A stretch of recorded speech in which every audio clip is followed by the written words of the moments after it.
It's a huge factor for your own perception of reality, meeting a different being. The whole planet deserves to know the truth. You may be one of the few people who might be able to help us understand.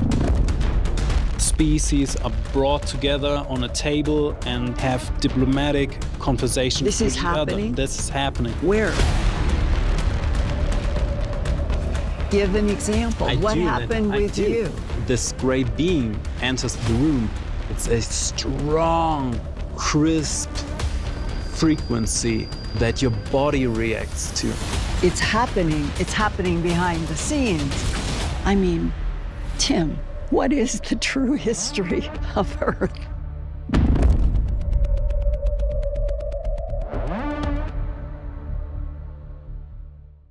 Hi, I'm George Norrie, and welcome to our Coast to Coast AM YouTube channel. Have fun, tell your friends, and share us with everyone.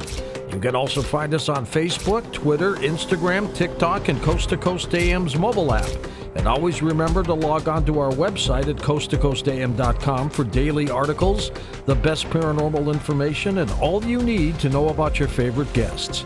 And now you can become a Coast Insider directly through the Coast mobile app. We welcome our international listeners and even offer a free 2-week trial. So don't delay. Become an insider today. Constantly, you're coming up with new information about it. That's right. It is a complicated chess game, and it's just layered and layered. John Burroughs sent me a link to a document on the Central Intelligence Agency website that is entitled, quote, "Approved for Release, August 8th, 2000 by CIA, Remote Viewing Session Data," close quote. The title page lists the remote viewer as LB. The actual site target is Rendlesham Forest Incident. The date of the remote viewing session was July 14th, 1986. So I downloaded the 13 pages and called Lynn Buchanan, who I confirmed was the LB remote viewer in the CIA release document. Lynn is now retired in Alamogordo, New Mexico, where he is executive director of Problem Solutions Innovations and manages the controlled remote viewing website, crviewer.com, about accessing information across time and space. As Lynn explained to me what his words and sketches meant in his 1986 remote viewing session, on one page, Mark 6, the last notation at the far bottom right is ETs. The next page should have been 7, but it is missing.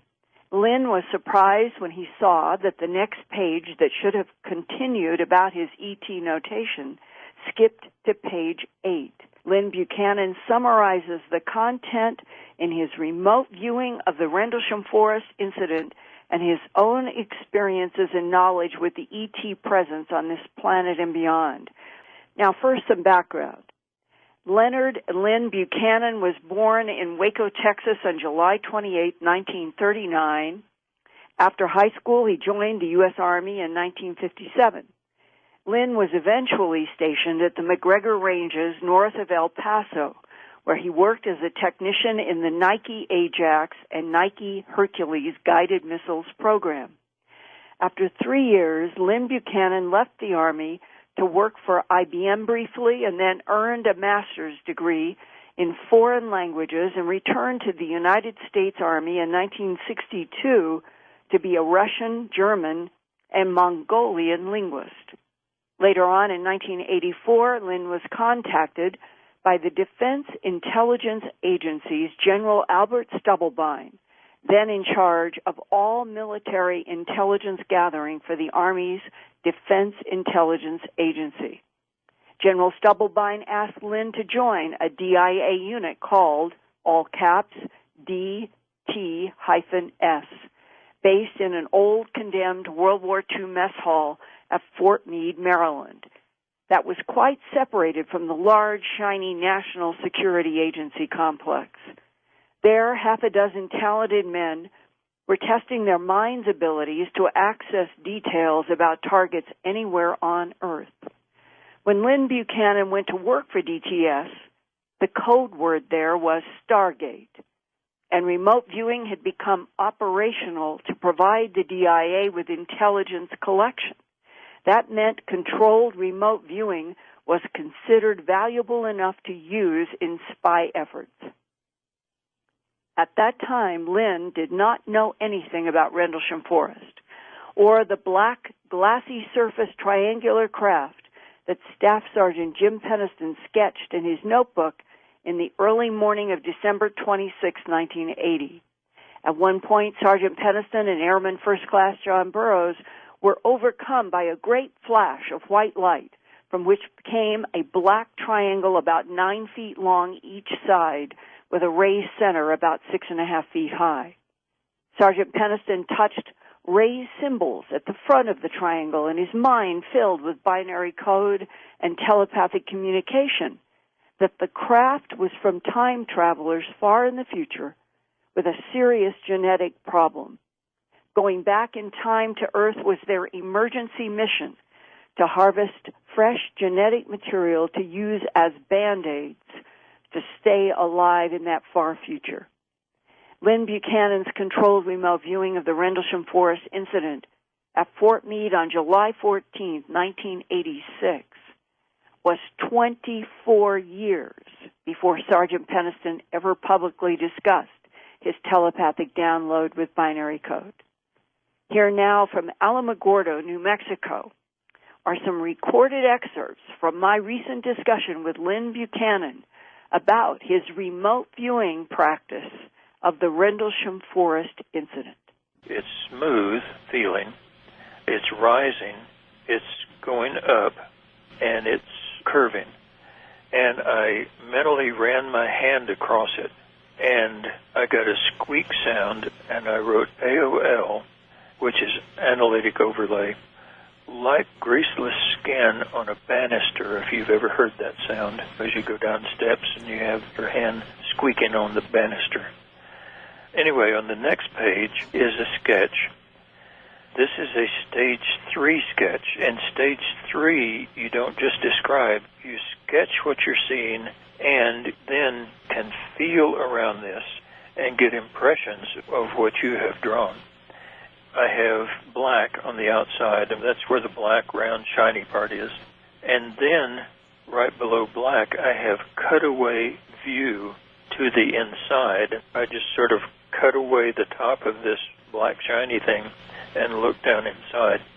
What I saw was that it was red and had red indirect lighting and is smooth, rising, hard, man-made. Why man-made? Oh, man-made was our slang for being manufactured. And so you have natural and man-made, but the man-made doesn't mean human or man. Like if you have an ant pile, the dirt is natural, but the ant pile and the ant hole is manufactured by the ants, and so we would just say man-made. And so whatever this thing was, I knew that it was manufactured. It was not something natural.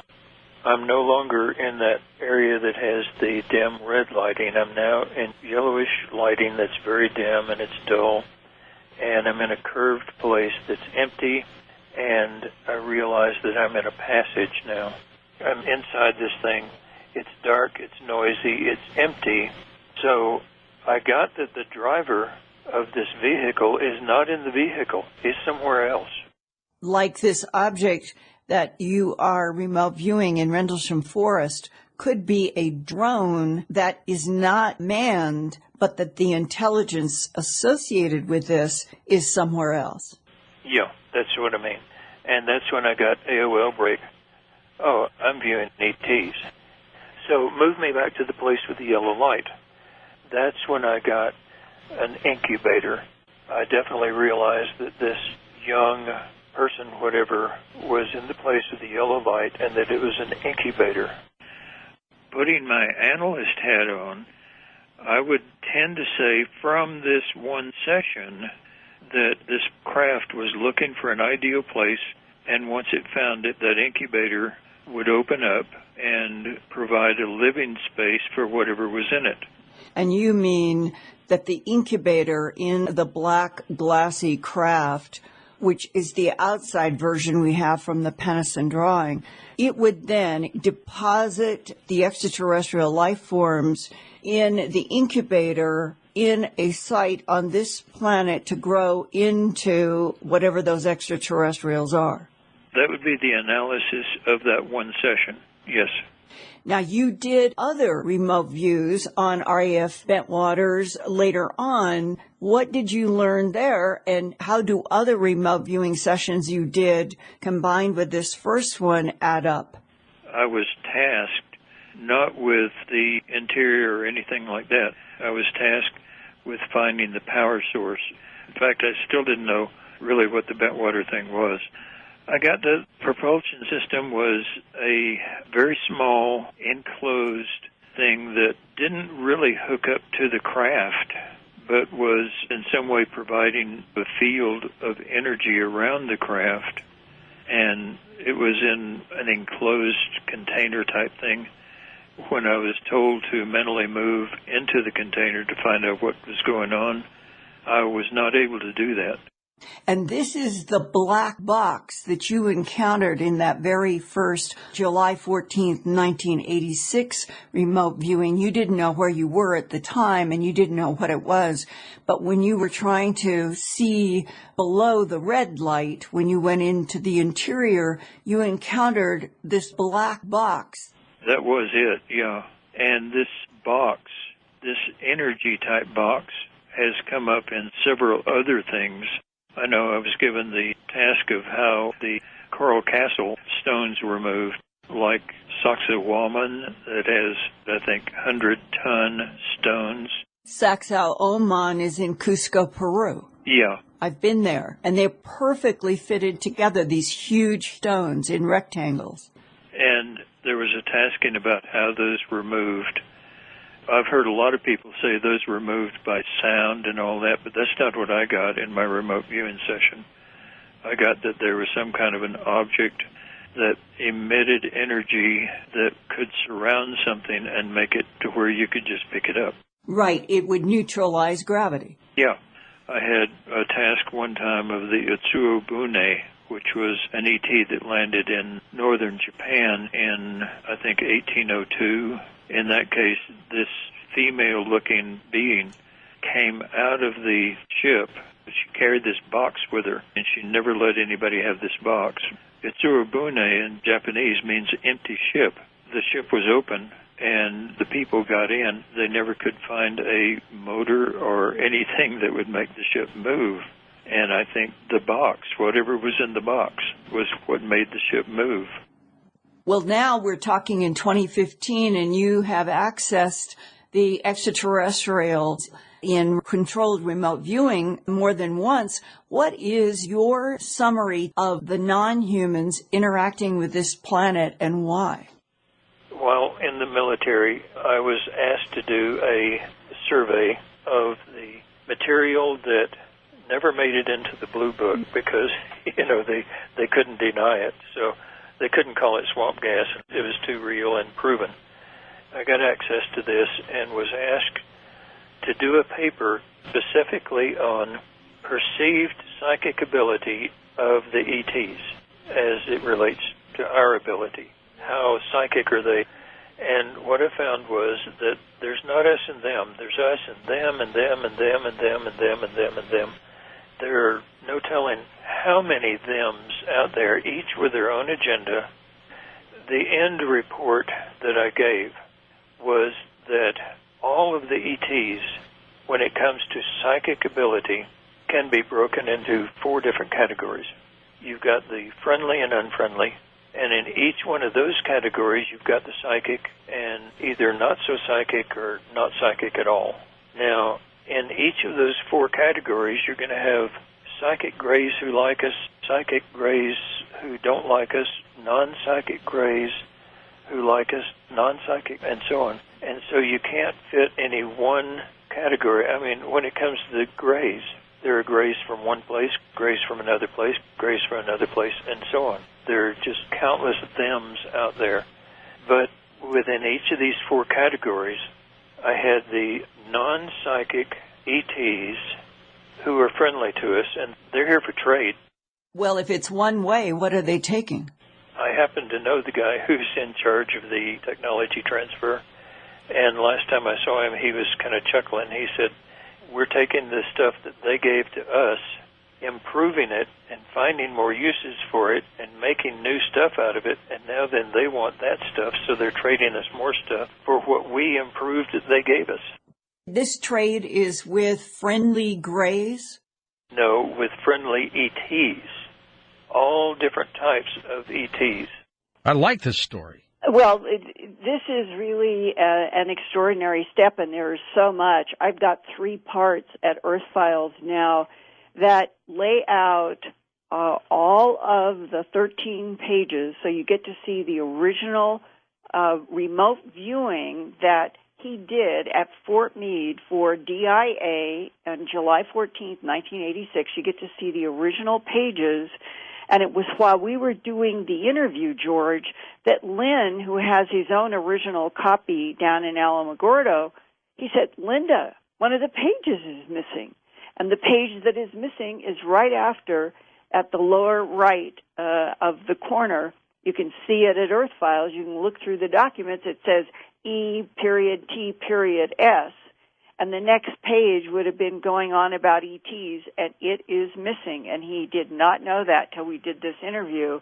It'd be so interesting, and he doesn't remember specifically what was on that page, but as you continue to unfold, the idea that there would be advanced civilizations running up against genetic problems that has surfaced constantly over the last 30, 40 years, and that they would be sophisticated enough to have, let's say, triangular ships that are self-activating software, self-activating hardware, that could go out to various planets that they had already decided that there was enough water and enough light and enough everything, and that they were looking for territory in which to extend the life forms because on their own planets there was a problem. And that's what Jim Penniston allegedly got in 1980. And now Lynn did this remote viewing session, which we just all learned about for the very first time. Mm-hmm. And he's getting this impression of an incubator inside of this craft.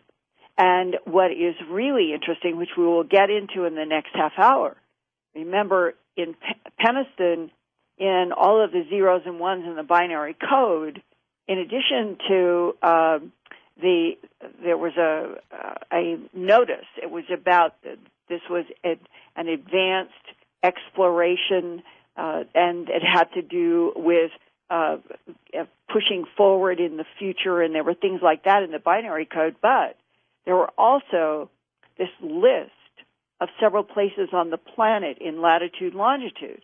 Now, talking with Lynn, as you will hear in the next half hour, it is possible that this was, whether time travelers or ETs, looking for a place on this planet where this craft could deposit whatever is in this incubator to begin extraterrestrial life on this planet and other planets. Lynn described a project that he worked on that divided the many different types of non-human intelligences interacting with this Earth by these 4 categories: psychic greys that like humans, psychic greys that do not like humans, non-psychic greys that like humans, and non-psychic greys that do not like humans. And I asked Lynn for more details about the hostile psychic ETs after Lynn explained that he had first-hand knowledge from a confidential incident about non-humans working in classified black projects with this U.S. government. And Lynn has personal knowledge of friendly ETs who abducted him, he thinks, to harvest antibodies for an alien medical project. Here now with more information about the ETs in the hostile psychic category is Lynn Buchanan. The hostile psychics just want us dead, and I couldn't figure out why. What was their motivation? I was working for another unit completely that wanted an assessment of the psychic abilities of ETs, and I found that they fit into these 4 different categories, and this one incident gave me the understanding of why the psychic ones want to help us and why the psychic unfriendlies want to just wipe us off.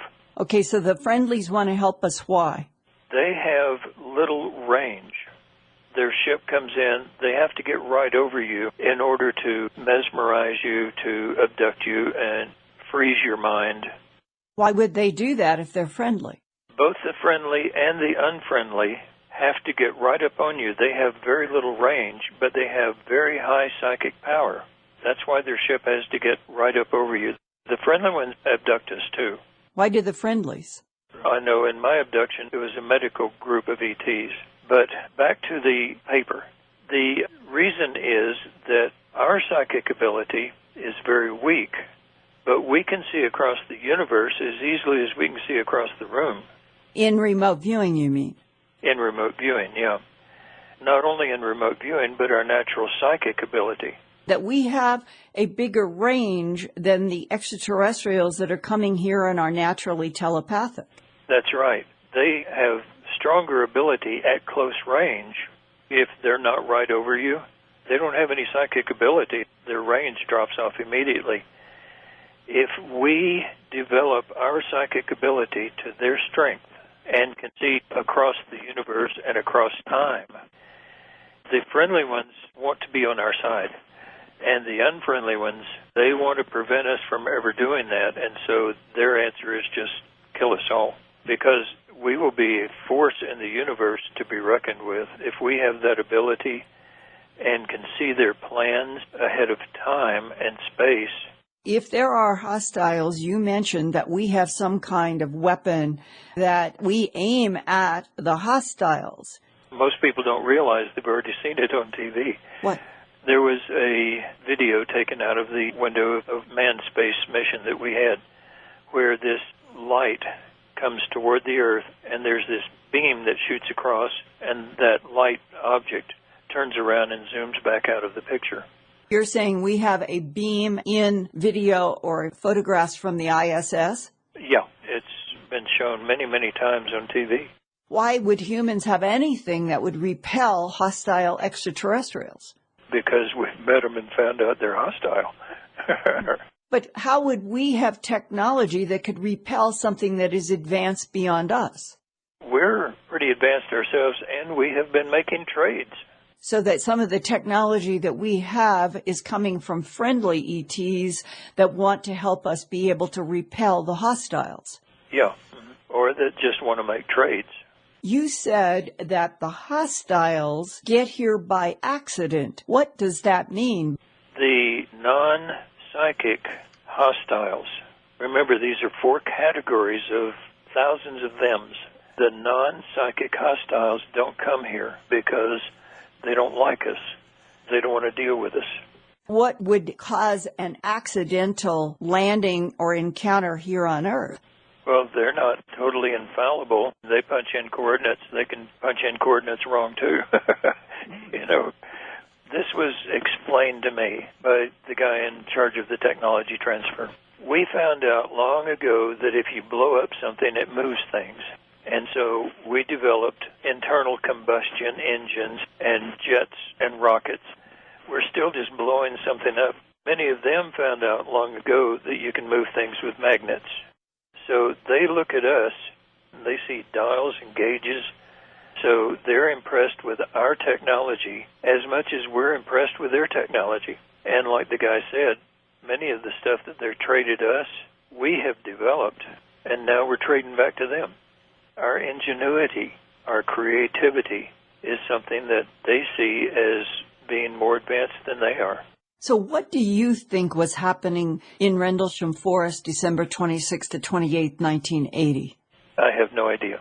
But analyzing this one session, it would appear that ship was, first of all, unmanned and was being driven by somebody somewhere else, and that it had an incubation device on it that would evidently, if it ever found the right place, would open that incubation device and would provide a new home for ETs. What if that did happen in Rendlesham Forest? Evidently it didn't, because the thing took off again. But if it had, then they would have, I guess, a bunch of baby ETs on their hands to deal with. But they might have gone to another place on the planet exactly for that reason. Yeah, that's true. Uh-huh. Those latitude and longitudes of places like Caracal, Belize, and the doorway of Apollo in Naxos, Greece, Sedona, Arizona, China, around the planet, there must have been a reason for why those latitude and longitudes were downloaded in Jim Peniston's mind, and he wrote them in his notebook. And this is exactly why I say they were looking for a new place to live. Belize, the description of everything that I found here, green, warm, and moist. You've been doing a lot of controlled remote viewing after leaving the DIA operation, and we're talking in September of 2015. Do you have any impression of what is going to happen now going forward from 2015, the next 5 to 10 years? Do you have any clear impressions of what's coming? Well, yeah, I had been asked several years ago to look at December the 21st, 2012, and I saw that it was just going to pass unnoticed, but that actually it was a tipping point. We could have affected our own future and the future of our planet before that point, but beyond that point, it was a tipping point. And after that, nothing we can do will change the climactic problems, will change the ET problems, will change anything. We're now just sort of on a downhill slide. I found that in 2050... 2050. That's right. We have a largely agrarian society with very few cities, and especially almost no large cities. That's only 35 years from now. Yeah, and that the population is very greatly reduced. What would cause this? I was wondering if there was going to be a war, and I had looked in that, and I found no, that there will be a large killing off of people, but not as a military war. What does the killing? I did go into this with many, many sessions and also connected with the people who have the detailed data and information. To my surprise, their projection is the same. If there are extraterrestrials who don't want us to live, who would like to see all humans die, and then there are friendly ETs involved with the human ET hybridization program, doesn't that mean that both the perceived friendlies as well as the hostiles both want the same thing? They want human Homo sapiens sapien replaced or annihilated? From what I've found, it's only one specific type of ET that has mixed with humans successfully and has been mixing with humans for centuries and centuries. That is the type that will take over. Are they the tall, skinny ones? No, what the ETs look like, they look like grays, they look like tall Nordics, they look like insects, they look like reptiles. And that paper that I did split all of them into 4 categories purely on psychic ability. Nothing else. Not the way they look, not the type they are, not the species or anything else. And whether they were friendly or unfriendly. That mattered in the situation. The part that is so confusing, Lynn, is if there are friendlies who are trying to help us become more psychic so that we are stronger against the hostiles, why wouldn't those friendlies be an ally in this future so that humans would not be killed off? That's why they're trying to develop us so that we will be friendly to them if we ever get out into space and take our place among the space community. Whether we're going to do that or not, I don't know.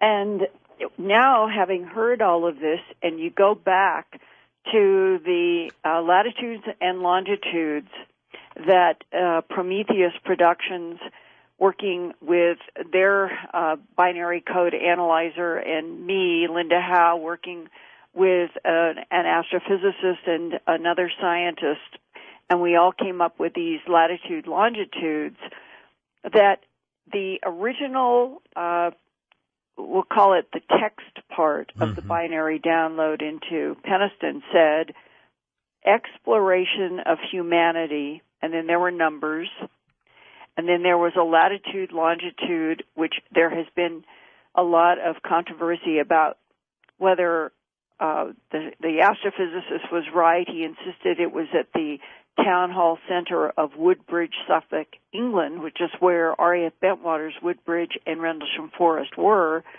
or and further to the west in the mythological High Brazil area of the Atlantic. That has always been a question mark.